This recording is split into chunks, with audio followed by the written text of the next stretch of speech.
I wasn't supposed to collapse. Not that night. Not in front of everyone. The house was full of laughter, music, expensive perfume, fake smiles. It was my wife Amanda's 30th birthday party.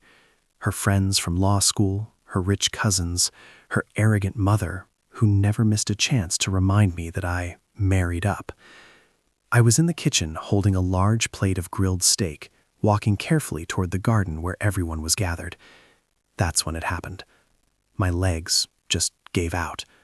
No warning, no pain, just darkness. The plate crashed. The meat scattered across the grass. Gasps filled the air. And then, "Oh my God, stop this circus!" Amanda shouted loudly. Silence. I was on the ground, unable to move properly. Her mother stepped forward, crossed her arms, and smirked. He always does this, ruining important moments. Pathetic. People were whispering.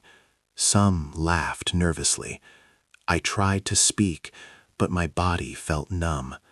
Someone finally called an ambulance, not because they were worried, but because they didn't want a scene. 2 paramedics rushed in.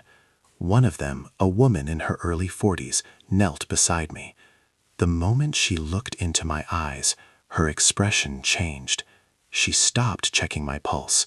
She just stared at me. Then she whispered, "Sir, how long have you been feeling weak?" I tried to answer but couldn't.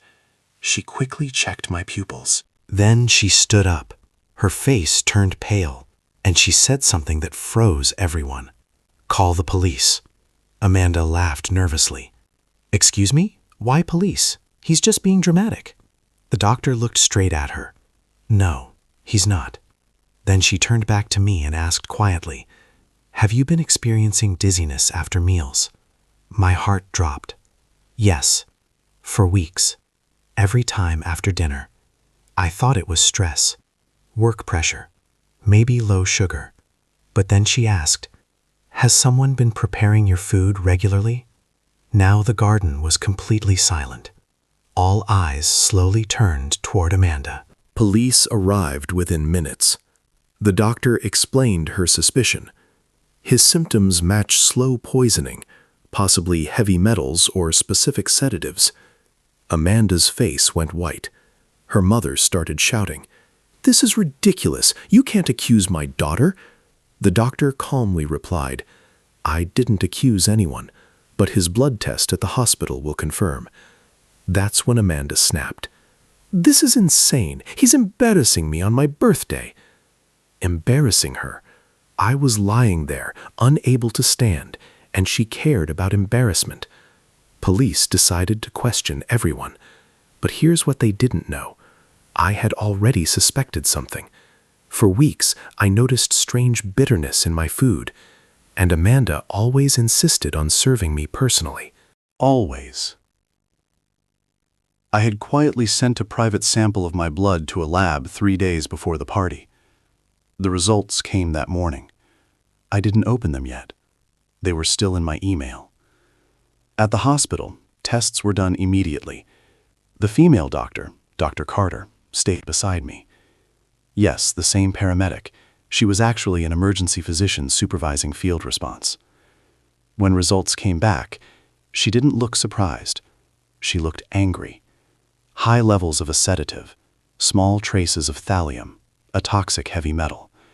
Not enough to kill instantly, but enough to slowly weaken someone. Police officers looked at Amanda. She broke. "I didn't mean to kill him," she screamed.